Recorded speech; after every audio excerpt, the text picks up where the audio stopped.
Okay, so this week we are covering attachment with you, and you already had the first two lectures about attachment theory as well. And this is a very popular theory that you will come across in different contexts, and that is something you really need to know and understand. And once we really understand what it means and what it entails and how it impacts child's life, I would like you to go beyond attachment theory and try to understand it from a different perspective. Does it really apply in every time? Is it really that simple to put children into three different categories, four different categories? Is it really a good explanation of understanding relations between the parents and the children? Is it enough? That's what I'm asking. And also, can you try to see how this might play a role in the adult life of a child?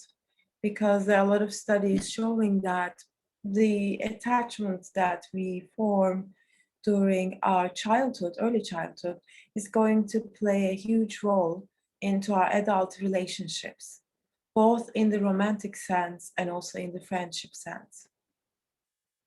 So let's think about these questions once you are all done with understanding attachment theory. Okay, so I will be sharing my full screen because I think otherwise it's very small. One problem I face when I share my full screen is I might be missing the chat. So if I write something, I won't be able to see while I'm talking, but I will catch up later. Sometimes my students use the chat to remind me that I'm not recording, but today I made sure I'm recording. So it should be fine. And I am accepting everyone as they come. So I guess it's all good.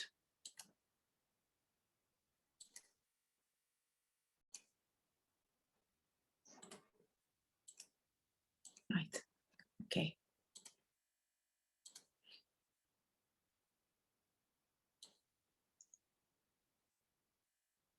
Okay, so today we will talk about the forgotten figure in attachment theory, which is the father, and we will talk really briefly about pets in the end of the lecture as well. But most of you probably have already realized attachment theory is mainly focusing on the role of mothers, which makes sense because mother as a caregiver, as a parent, has a unique relationship with the child because the mother is the one who gives birth to the child. And of course, they have a special bond with the child. We can't deny that. And that's why we need to look from a different angle when we try to understand the attachment between the child and the mom, whereas the attachment between the father and the child. So they have some differences, but they have also similarities as well. Okay, let's try to understand what is father-child relationship first. The term we use for understanding it, the fathers, is fatherhood. Just like we say motherhood, we also use the term fatherhood, is the act of being a father, as opposed to merely fathering a child. So fatherhood is like motherhood, is like childhood, is a construct as well. And it's the act of being a father, which includes many things, not just actions. So when you say fathering or mothering, it sounds like you're referring only to actions. Fatherhood is more than just what you do for your child, is also how you feel about being a father, and how you are as a father in general, as your emotions, as your attitude, as your actions, as your values, as your own fathering fatherhood history, as your own family history. Everything makes the fatherhood the unique fatherhood. Okay, so it's more than just being a father, it's more than the action of being a father. Many years, the researchers try to focus on the dynamics between the mothers and the children, primarily, because, as I said in the beginning, mothers are the caregivers and they are the birth givers. That's why they form a unique relationship, which starts 9 months before the relationship with the father. That's why they gave more focus and they underestimated the role of father-child relationships. And fathers were often assumed to be not on the center of children's lives, but on the periphery. So, in a way, researchers assumed and implied that mothers are more important, fathers are secondary.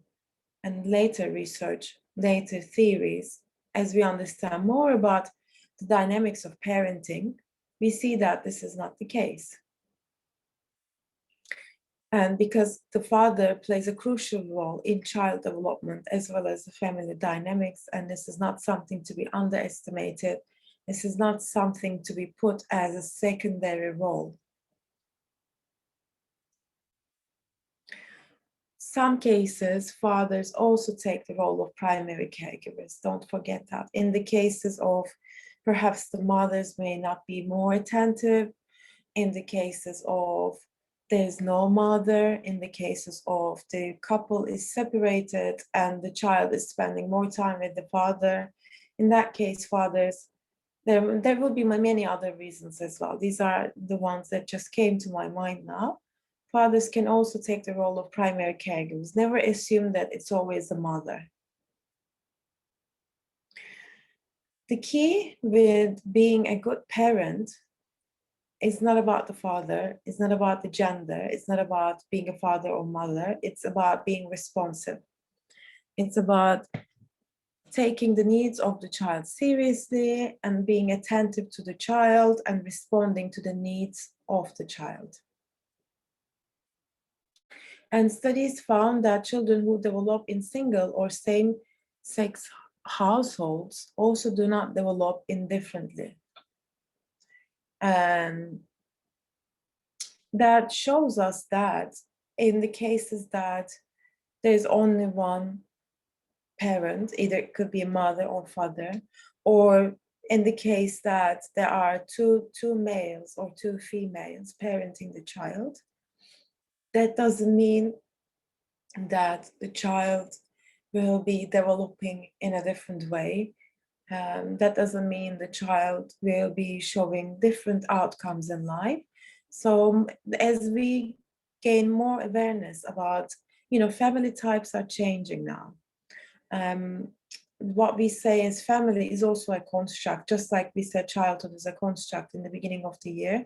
This is something we cover in the second year in Level I. When you come to Level I, we cover this, especially in the core too. Families are changing, and having same-sex parents in the family is something very common as well.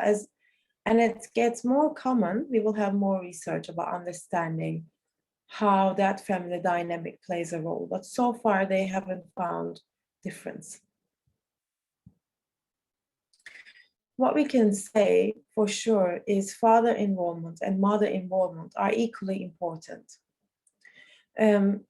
We can talk about the unique roles. We shouldn't say that they both have exactly the same roles. I do believe mothers have some different roles, and I do believe fathers have some different roles.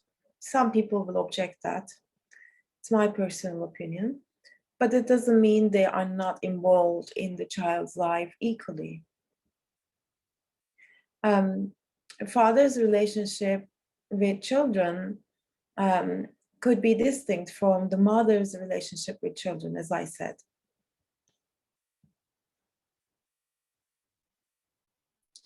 Fathers, very typical stereotypical findings, but fathers have been found to be playful ones who provide more physical stimulation, physical play to the child, who provide more surprises, unpredictable, very interesting play opportunities, more like broadening the world of the child. But I kind of disagree with this, but this is like the general knowledge. I think there are a lot of playful mothers as well, and the mothers are nurturing. So this is like the typical stereotypical expectation about fathering and mothering. But do please bear in mind these things are changing. Yes, mothers can still be very nurturing. Mothers can still be more nurturing than fathers, but there is no obstacle that fathers should also be nurturing. So the child should have to see emotional stimulation from the father as well. The child has to be able to talk about their emotions, their expectations with caregiving, should get some of it from the father as well. Okay, there are some research findings. Some of them are quite outdated, but nevertheless groundbreaking research findings. Let's have a look at them. Mothers are preferred when the children are distressed and seeking comfort. So the studies found that mothers are like the first call of, first emergency call when there's a problem, when there's a stress. But again, this will depend on the dynamics in the family. This will depend on who is the caregiver. This will depend on how is the father's relation. This is not like strict one finding. This can change depending on the different type of families, okay? Fathers are preferred when children are in a positive emotional state and want stimulation. Again, this is very related to the stereotypical roles I mentioned in the previous slide. Fathers seem to be more playmates, and mothers seem to be more like proper caregivers. If I need something, I'm going to go to my mother. If I want to play and have fun, I'll go to my father. This is pretty stereotypical thinking, and it is changing, and I feel like it should change because healthy development doesn't happen when you put your father as only like a playmate, and when you put your mother as only a person who is giving you your needs. I think parents should be exchanging these roles occasionally as well. Maybe not all the time, but occasionally. And I know that mothers are pretty also into playing with their children, creating some fun environment as well. And fathers could be nurturing too. As you can see from the data of the research, these are outdated anyway. There will be so many new studies replacing this. So for instance, look at a little bit more recent one. This one is saying that fathers are less able than mothers to detect low levels of infant distress. So that study showed that if the child is distressed, mothers will be the ones who will understand and realize it first, than the fathers.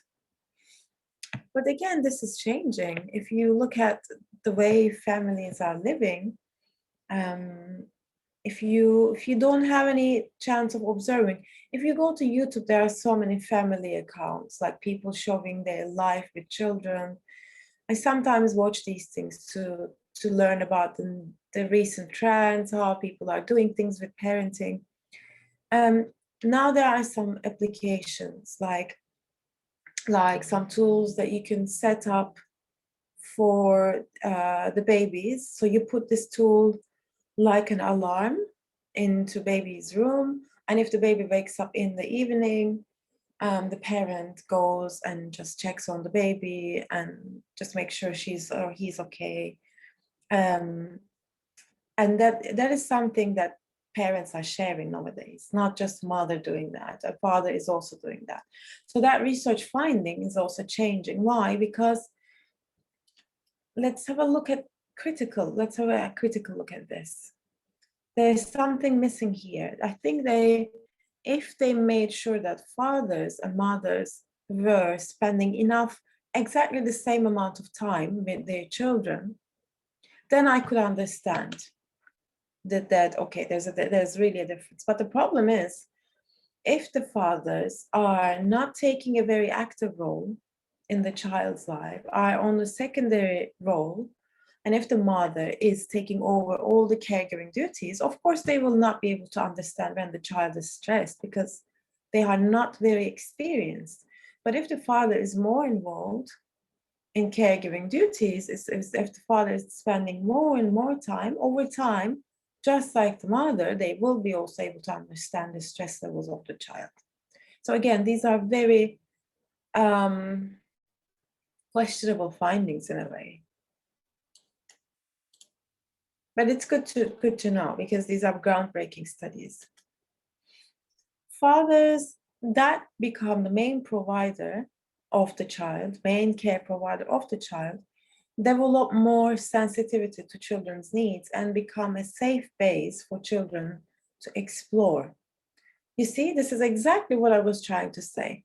Who spent more time with the child, that person will understand more about the child's needs. Because we are talking about a person, a human being. Every human being has different needs. And children do come to the world with, yes, similar needs, but also in a different way. Every child has a different temperament. Temperament is like the core material of personality. It's different. It's the inborn side of our personality that we come to the world with. Like some children will be more fussy, some children will be more happy, some children will be more hungry all the time, some children will be less hungry, some children will sleep hours and hours, some children will just sleep less. Every child is different. The more you spend time, the more you understand the needs of the child, and the more you develop what we call sensitive responsiveness. It is not something limited to the woman. It is not something that just women can do. It's something that relates to how much time you spend with the child and how much you are attentive to the child, okay? So sensitive responsiveness is more important than being a mother or being a father. Don't forget that. We talked about this a couple of slides ago as well. Okay, there's another interesting research finding. Marital intimacy, which means how close the couples are in the relationship, in the marriage, was very linked with security of father-infant interactions. So the better interaction between the father and the infant was related with more intimacy in the marriage, which means a happier marriage. You see, so father's involvement in the child development, in parenting, is not just important for the children's development, it's also important for the marriage's satisfaction. You see, a satisfactory marriage means couple is intimate, they share, they have an intimacy, they are close with each other. And the research showed that this is actually linked. I'm not saying one is causing the other. Please pay attention to these terms. When you say a word like linked, it means it's correlated, which means one is related with the other. I'm not saying one is causing the other. I'm not saying something like the father and the infant good relationship is going to cause the marriage to be great. Or I'm not also saying great marriage leads to good father-infant relations. No, there is no direction because it's not cause-effect. There is only a link, which means these two things tend to change together. The more we see one of them, probably the more we see the other as well. The more we see good father-infant interaction, good father-infant relationship, the more we see marital intimacy, closeness in a marriage, which is kind of like the key of a successful marriage.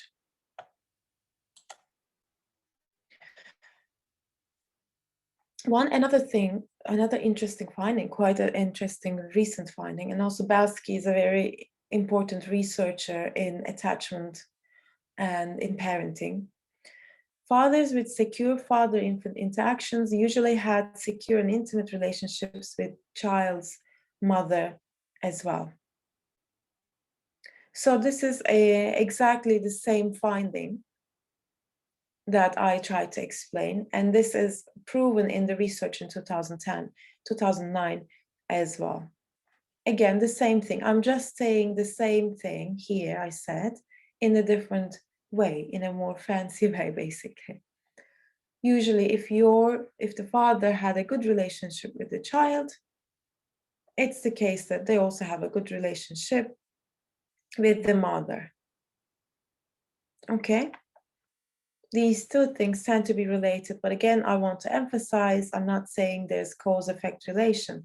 One is not causing the other. They are just tend to be related. There's a relation, which means one is changing. When one is changing, if there is less happiness in the relation between the father and the child, it tends to be that there is less happiness between the relation between the mom and the father as well, because family is a unit. Everything changes together in the family. If you see the couple is unhappy, probably this will reflect on the dynamics with the parenting as well. Okay. And how does and when does an infant attachment occurs? So traditionally, research, the first infant attachment research about father and infant attachment said that it's not before 6 months old. That's what the traditional research said. But actually, the more recent findings show us that even seconds after birth, fathers can begin to form attachment. As you can also guess, mother attachment starts from the conception, because child is coming to the world from the mother's body, right? So their attachment starts much earlier, obviously. This is not a surprising thing. But that doesn't mean father's attachment should also start very soon as well. As soon as the child comes to the world, this study shows that they form a attachment relationship with the child. I'm not going to read the whole thing, it's very long, but it's for you to engage with the conclusions as well. I'm just going to read the method. If you want to understand the research shortcut like I do here, I would straightly go into the method and the results. So 29 father-infant pairs participated in a randomized control trial in which the infants were randomized to be either skin to skin with their father or next to the father in a cot. So 29 father-infant pairs in a hospital probably, in the neonatal units of the hospital, you know, the units that newborn babies are being taken care of. They chose 29 father-infant and father pairs. They had a little experiment. So the little experiment was to understand if the child will immediately bond with the father. So what they do is they divided this 29 into two groups randomly, completely randomly. They didn't look at, oh, this person should go into this group, this person should go into this group. Instead, they just randomly picked, probably using a computer or something else, randomly picked participants, pairs. In this case, pairs are the participants. So half of them, let's say, if we divide 29 into two, not an even, it's an odd number, so we won't be able to divide equally. Something like, I don't know, like 18 of them would be in one group, let's say 17, 19 of them, no, 19 of them would be in one group. Sorry, my mathematics have stopped right now. Yes, something like that, 18, 20, no, 15 of them, 16 of them, 15 of them in one group, 14 of them in one group, something like this, around 15. So probably they couldn't do an equal dividing, because it's not an even number, it's an odd number. So they try to do it equal as much as they can, but there's difference between the two groups. So what they did in the first group is the father and the infant, they spent time, as soon as the infant was born, they spent time skin to skin, which means they gave the child to the father so that you can hold the child. Now, in the second group, so this is what happened in the first group. This is called the skin to skin group. In the second group, the father was not holding the child. The father was next to the child in a cot. So the child is in a cot, but the father is next to the child. Okay? So the father is still there, providing obvious presence to the child, but not holding skin to skin. There's a huge difference. And they find that there's a positive impact of the father's skin-to-skin contact on the infant's crying behavior. So infants in the skin-to-skin group cried less than the infants in the cot group. And there's a huge difference. And the infants in the skin-to-skin group, the crying of the infants in the skin-to-skin group, the ones who were holding their father, decreased their crying within the 15 minutes of being placed skin to skin with the father. Okay, and they also found some other findings to support that. So this study showed that immediately after birth, if you introduce the child to the father, the child will be able to form some sort of attachment, not like the attachment in the sense that we know, but the beginning of the attachment, showing that they find comfort in the presence of that parent.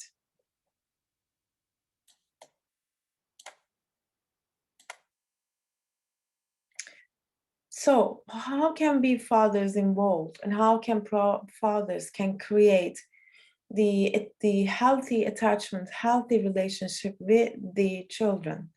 One thing they need to make sure that they have is being accessible.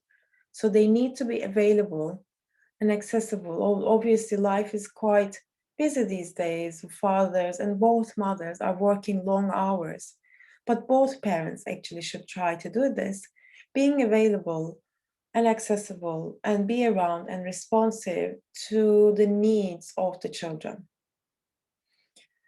And engagement, they need to listen and interact with the children, and they pay attention to the needs and the interests, and to be actively doing things with their children. And they also need to have responsibility, which means they need to be thinking about the child. They need to be planning for the child's needs and development. They need to be organizing either activities or nurturing or the environment.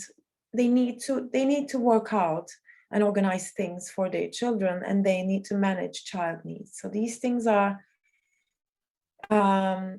deciding if the father is involved or not.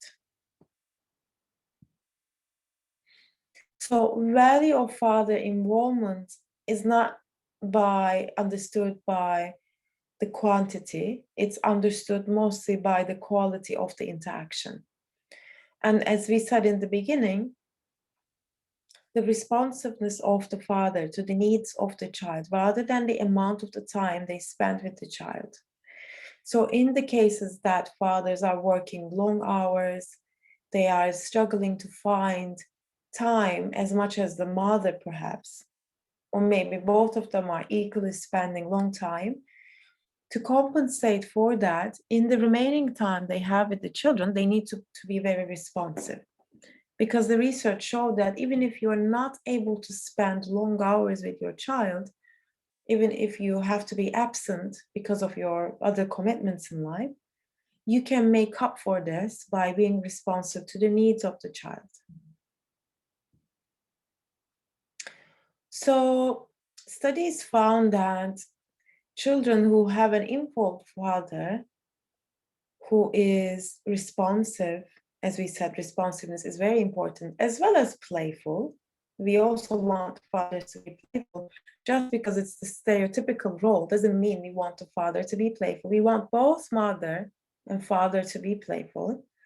Studies found that if the father is involved, responsive, playful, the child will more likely to be emotionally secure, more likely to be confident to explore the environment, to learn. And as they grow older, this also reflects on their social relationships with others, such as their friends, peers. And interestingly, they also found that, so these are coming from longitudinal studies following children throughout their life.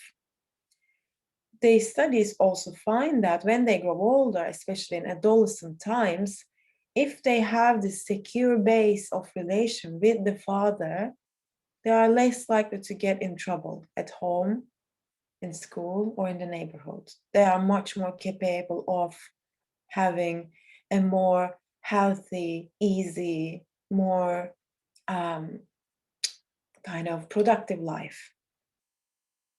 And the studies also found that these children who have an involved father have an increased sense of social responsibility for the other people around them, and also have capacity for empathy, self-control, self-esteem. They are socially very mature and they have good skills in life, and they can be competitive. They want to succeed in life. They can also provide, they can also show independence, which means they can take care of themselves. So these are all good traits, and the studies show that the more responsive you have, the more responsive your father, the more involved your father in your development as a child, when you grow up, you will have these good traits. Again, it's not a cause-effect relationship. I'm not saying, oh, because you didn't have an involved father, you can't be any of these. It's not true. It just says that a good parenting from the father increases your chances to be a good, productive, positive person. But it doesn't mean you can succeed these things when, in the case that you don't have good parents, or in the case that you didn't even have parents. Some people end up not having parents because of different reasons, and very unhealthy parenting. Most people actually end up having very unhealthy parenting. We do explain these things to you in the lectures, the attachment theory and all this, but please bear in mind, these are very, very idealistic. These are theories showing us the ideal world, but the ideal world is quite different than the world we have. And in the world we have, please keep in mind, a majority of the people had some problems in their parenting. Some of them maybe more than the others, but it's not very uncommon to have bad parenting experience. It's very, very common. This is what the studies are showing. And if you have interest in understanding these things, if you look at other people's accounts in social media, in books, you will see it's really, really common. So do not think this is the only chance for a child. There's always room to develop for any individual. Okay, this is a funny anecdote showing what we expect from fathers. It's kind of true actually, but not always. There are mothers like that too who can really go to the next step in being playful. I hope the fathers are not doing this one. Okay, what about multiple attachments? Now, so far we only talked about mono attachments, like single parent attachments, attachment to the mother, attachment to the father. So what does that put us? What is the picture overall then? Does that mean, are we only able to attach to one figure, like first mother and the second to the father, like 70% to the mother, 30% to the father? Is that something like monotropy? That's what Bowlby said. Bowlby said there's monotropy. Babies have one key attachment figure, according to his theory, it was mothers, that they have a key attachment, they are attached strongly, and then this key attachment will impact their personality more. This is usually the mothers, according to Bowlby's theory, and the secondary attachments could be fathers and the siblings. But this is what Bowlby said. Now, there are alternative opinions to that as well. For instance, Rutter proposed that all attachments are equal. According to his theory, there's no such thing as primary or secondary attachment. He said, we can't say that the child's relationship with the mother is the primary attachment, which is the more important one, and the relationship with the father is the less important one, and that's secondary attachment. Rutter said that no, that's not the case, because this is not how relationships work. This is not how a personality develops. All child attachments, all relationships the child form in early years, I would say, including the ones with the teachers and the practitioners as well, will going to play a huge role in personality. Obviously, we don't deny that the role of family is superior, is more than the role of other people, role of siblings, role of friends, role of extended family, role of the practitioners, the teachers, other important figures in a child's life will probably be same. A child is more spent with the family, child is more taken care by the family. Obviously, the family relationships will come first. But within the family, we can't really put this one as primary, this is secondary, this one is third place. It's not a very because if you say mother attachment, if you say mother attachment is the first, that means you will not take into account how much a good father attachment can change a child's world. You would underestimate that importance. So all the figures in the family, according to Rutter, has equal importance.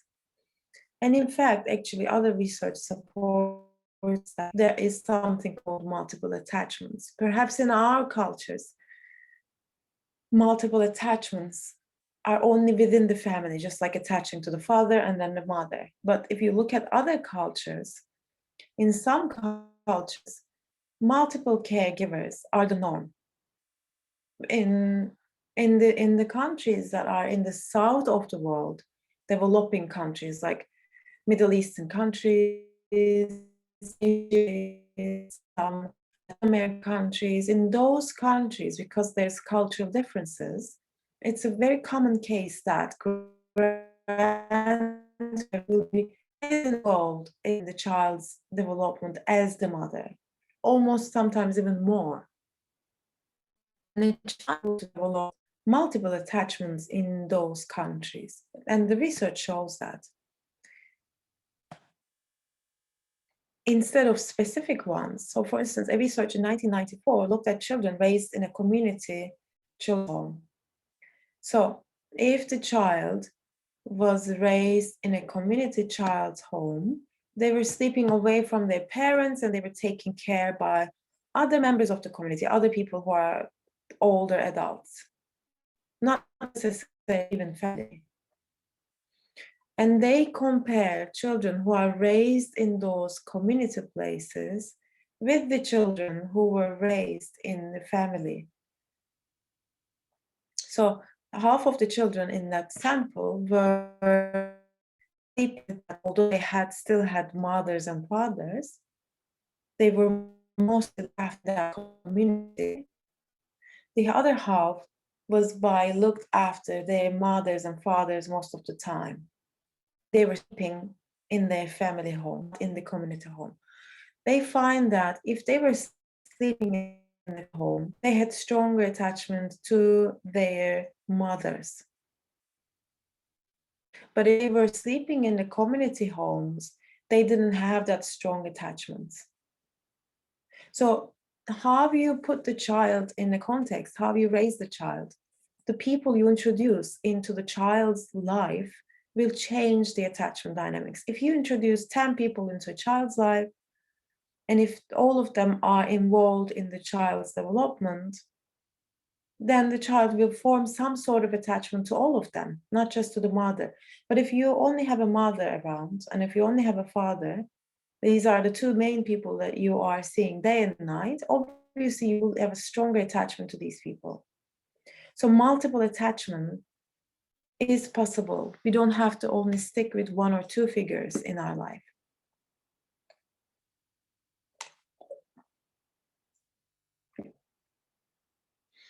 Let's talk briefly about the pet and child-pet attachment as well.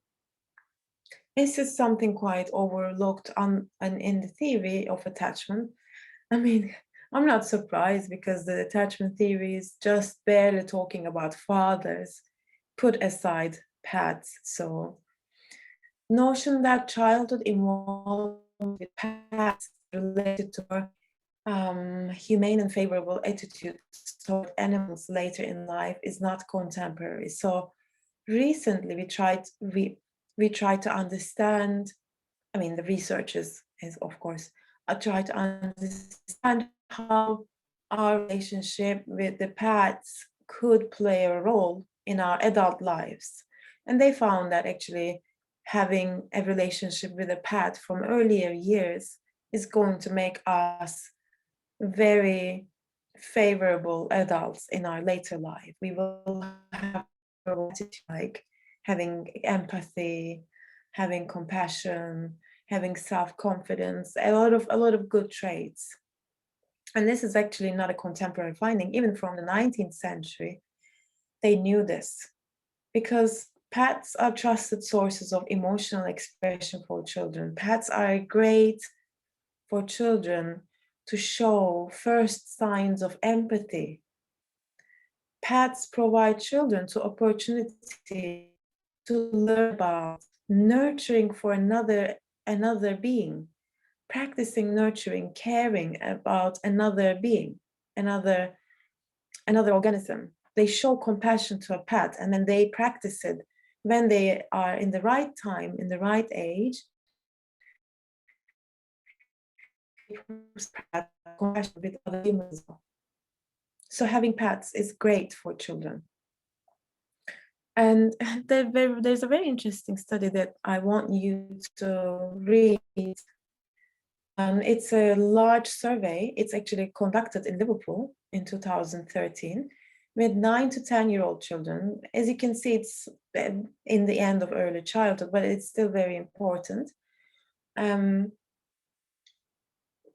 They had looked at the factors associated with living with different pet types, as well as factors that may influence the intensity of attachment. So this study was about owning a pet dog that could potentially improve child health through encouraging participation. So the study said that owning a pet dog would help the child to be more physical because they will be walking the dog. However, they said there's not much evidence, research evidence, so we would like to do a research and support that idea. In particular, they want to know about why children would be participating more in dog walking, who are more involved in dog walking, because not all children would like to walk their dogs, even if they have a dog, okay? Some children would like to do it more. In the study, they included primary school children, 1,000, approximately 1,021. They are between 9-10 years old, so they are like middle childhood, not early childhood, from a deprived area of Liverpool. And then they had surveys that included questions about the pet ownership, pet attachment, dog walking, and then they did some advanced statistics to understand the results. So the results are interesting. The results show that 15% of children reported walking with any dog, which means even if they don't have their own dog, they walk with a friend's dog, they walk with a family's dog. Then 14% of them said once every day, and 27% said several times a week, and then 42% said once a week. So, sorry, these are percentages that they give in terms of how frequent do they walk with the dog. The children who own the dog, they do the dog walking more often compared to the ones who don't own their own dogs and the ones who are more spending time with family or neighbors' dogs. The majority of the dog owning children indicated they usually walk with their dog. So these are very interesting findings, and I would say maybe find the original study and read the findings in more detail. So there are so many findings in this study. There's no way I can cover all of them in this short few minutes. The conclusion, let's get to the conclusion though. They said that it might be a really good opportunity for children to have a dog and walking the dog in terms of physical activity. And they find that children who are regularly walking the dog will form a stronger attachment to the dog compared to the children who are not regularly walking the dog. Okay, so this is a very interesting study showing that there is some sort of attachment between the pets and the children as well. Let's summarize whatever we said from the beginning of the lecture. So today we talked about the role of fathers and the attachment with the father, and we established that attachment is not just only established with mothers, it can be with fathers as well. It should be actually with fathers as well.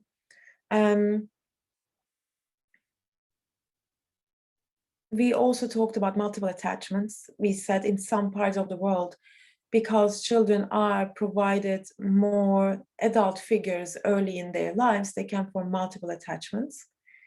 We also find that children can form attachments with the pets as well.